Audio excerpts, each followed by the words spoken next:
Rahasia di balik kediaman kamu, ternyata kamu sosok yang sangat mengerikan. Assalamualaikum warahmatullahi wabarakatuh. Hai guys, welcome to my channel. Kembali lagi bersama aku di sini Bang Jono. Seperti biasa pada kesempatan kali ini, aku akan kembali general reading ya. Ini energi umum, energi semua orang. Bisa saja resonate ataupun bolak-balik dari apa yang kamu alami, dari apa yang terjadi di dalam posisi kehidupan kamu. Jangan pernah menjadikan video ini, tayangan ini sebagai acuan di dalam kehidupan kamu. Jadikan video ini, tayangan ini hanya sebagai hiburan semata. Oke? Hanya sebagai hiburan semata. Ya, anggap aja deh teman-teman, setiap readingan yang sifatnya positif itu sebagai doa, dan setiap readingan yang sifatnya negatif sebagai bahan perbaikan diri ya bagi kita semua. Dan itu semua aku kembalikan pada Tuhan Sang Maha Pencipta dan pada diri kamu masing-masing. Oke.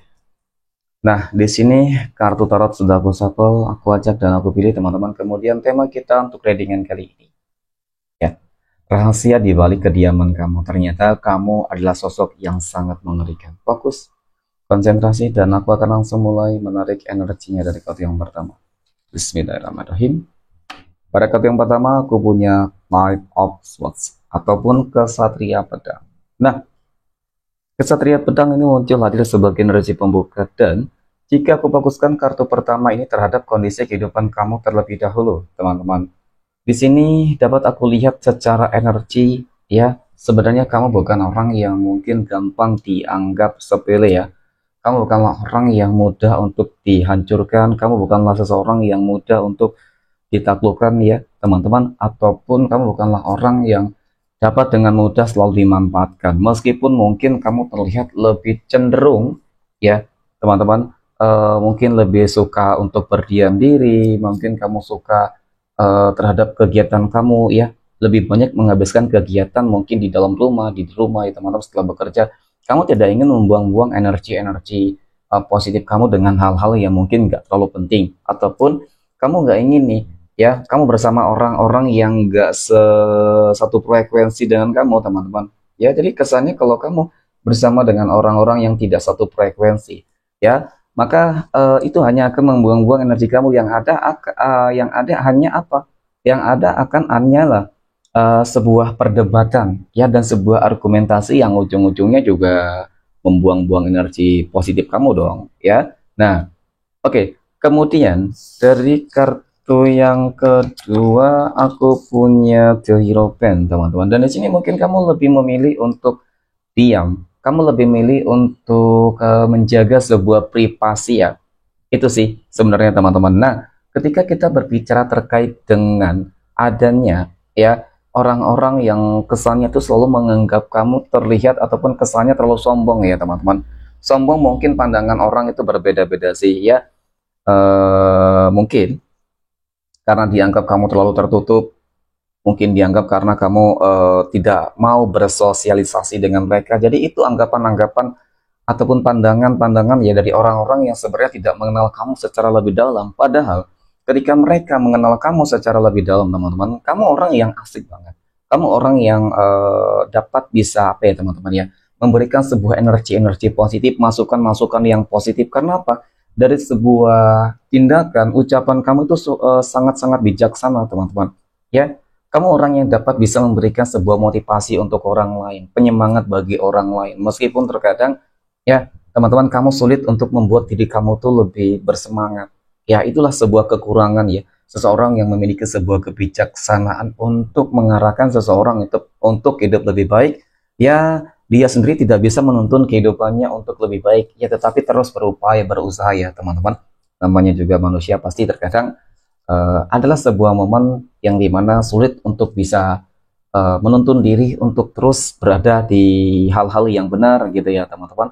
Nah, ataupun untuk bangkit dari segala keterpurukan ketika ada masalah, ya namanya juga manusia pasti wajar ya ketika ada masalah-masalah yang terjadi. Nah, kemudian pada kartu berikutnya aku punya Nine of Cups ya. Kemudian hal-hal yang mungkin di balik kediamanmu ini teman-teman ya, tersimpan sebuah rahasia-rahasia apa lagi nih teman-teman ya.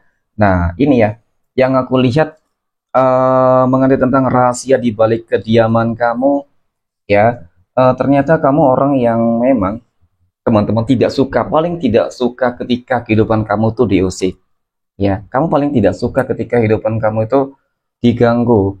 Ya, kamu tidak suka mengganggu, tidak pernah mengganggu. Jadi kamu ingin agar tidak ada orang yang mengganggu kamu. Kenapa? Karena ketika ada orang-orang yang berupaya berusaha untuk mengganggu kamu, ya, contoh jolim kepada kamu, ingin berniat buruk kepada kamu, teman-teman, maka sebenarnya hal yang kamu lakukan itu bakal lebih mengerikan gitu sih. Hal yang kamu lakukan itu bakal lebih sadis dari apa yang mungkin mereka lakukan kepada kamu. Dan kebalikannya, ketika seseorang tersebut, ya, mereka baik, satu kebaikan saja yang mereka perbuat bisa kamu balas dengan mungkin contoh 1.000 kebaikan. Ya, itulah tipikal dari kamu ya teman-teman yang aku lihat. Maka memang sih kecenderungan kamu lebih banyak tertutup. Ya, teman-teman, karena kamu nggak ingin nih orang-orang melihat privasi kamu lebih dalam. Teman-teman, banyak rahasia-rahasia yang memang aku akui kamu miliki gitu sih. Ya, ataupun hal-hal yang sifatnya spiritualitas ya, teman-teman. Kamu nggak ingin adanya perbedaan pandangan, kamu ingin tidak ada sebuah perbedaan-perbedaan yang hanya akan ya menimbulkan adanya sebuah propaganda di dalam kehidupan kamu dan mungkin orang-orang yang berada di sekeliling kamu, teman-teman. Nah, kemudian pada kartu yang keempat, aku punya Nine of Swords. Semuanya berawal dari sebuah kesalahan yang pernah terjadi. Ya, semua berawal dari hal-hal buruk yang pernah terjadi, teman-teman. Contoh seperti ini ya. Kenapa saat ini kamu lebih memilih untuk diam? Kenapa saat ini kamu lebih memilih untuk lebih, apa ya, mungkin tertutup dengan kehidupan luar, teman-teman? Karena ketika kamu terlalu terbuka dengan kehidupan luar, yang ada hanyalah apa? Sebuah pro kontra, konflik, ya, dan bahkan banyak banget energi-energi kamu yang berbenturan dengan energi orang lain, teman-teman. Ya, jadi kesannya seperti itu. Jadi ketika ada orang yang mungkin berbenturan, mencoba untuk menjolimi kamu, teman-teman, nah itu sesuatu hal yang sebenarnya cukup fatal banget. Apalagi ketika itu tadi, rahasia-rahasia di balik diri kamu itu kamu pergunakan. Ya, apa ya, mungkin sosok-sosok kodam pendamping, para leluhur yang selalu menjaga kamu, yang paling tidak suka nih teman-teman. Mereka paling tidak suka, paling anti banget ketika ada orang yang berupaya berusaha untuk jolimi kamu, maka mereka akan bertindak dengan caranya sendiri dan bahkan tidak segan-segan membuat seseorang tersebut menjadi sakit dan bahkan, mohon maaf, meninggal, teman-teman. Itu yang sering terjadi. Jadi adanya beberapa hal yang sering terjadi di dalam kehidupan kamu, itulah yang mungkin membuat kamu, teman-teman, ya, menjadi sosok yang mungkin sangat menyeramkan ketika kamu sudah sangat murka dan marah, teman-teman. Jadi sumpah kamu itu bisa menjadi sebuah manifestasi, ya, sumpah burukmu lagi, teman-teman. Itu memang sesuatu hal yang mungkin selama ini kamu jaga, kamu tidak ingin sesuatu hal itu kembali terjadi, kembali terulang kembali. Jadi mungkin di sini kesannya adalah kamu ingin mencoba untuk ya bagus sih, memproteksi diri kamu sendiri, berusaha untuk mengendalikan diri kamu sendiri, teman-teman. Oke. Nah, kemudian pada kartu berikutnya aku punya King of Pentacles, Raja Koin. Jadi dari kartu kelima ini, teman-teman, kalau dari faktor kondisi kehidupan sosial juga dapat aku akui kehidupan kamu cukup positif ya, teman-teman. Kehidupan kamu cukup beruntung sebenarnya, teman-teman. Ya, artinya dari sebuah transisi kehidupan itu juga cukup terlihat ketika kamu mungkin lebih memilih berdiam diri ya. Artinya tidak terlalu terbuka untuk orang lain, maka kehidupan kamu akan lebih beruntung. Kenapa, teman-teman? Kamu nggak sibuk ya, nggak terlalu sibuk ataupun memikirkan kehidupan orang lain. Ketika seseorang tersebut memikirkan kehidupannya sendiri, teman-teman ya, artinya bukan berarti egois, tidak bersosialisasi, tidak ya teman-teman. Artinya memang kamu tidak ingin lah gitu loh terlalu mencampuri kehidupan urusan orang lain. Nah, itu memang tipe kamu di sini ya. Jadi itu yang terus kamu lakukan sehingga ketika kamu dapat mengontrol diri kamu ya, dan kemudian kamu dapat memberikan sebuah energi positif untuk diri kamu sendiri, teman-teman, maka dari situ sebenarnya sebuah keberuntungan itu akan kamu dapatkan. Dari segi ekonomi, kehidupan sosial itu kamu lebih beruntung. Dan ini juga sebenarnya menjadi sebuah fitnah. Ini juga yang menimbulkan sebuah apa ya namanya, opini-opini yang cukup negatif sih sebenarnya dari masyarakat ataupun orang-orang yang berada di sekeliling kamu, teman-teman. Dinilai mungkin pencapaian kesuksesan yang kamu terima ini dari cara-cara yang gak benar gitu sih. Apalagi ada beberapa segelintir orang yang mengetahui bahwasanya memang kamu memiliki nih sesuatu gitu ya. Kamu memiliki mungkin keilmuan dan lain-lain, itu yang menjadikan sebuah apa ya, propaganda dan bahkan fitnah-fitnah yang buruk. Tapi nggak apa-apa ya teman-teman, namanya juga manusia ya, selalu saja ada hal-hal yang mungkin di mata mereka selalu buruk, meskipun kamu sudah melakukan 1000 kebaikan. Oke, mungkin demikian teman-teman ya. Terima kasih dan assalamualaikum warahmatullahi wabarakatuh.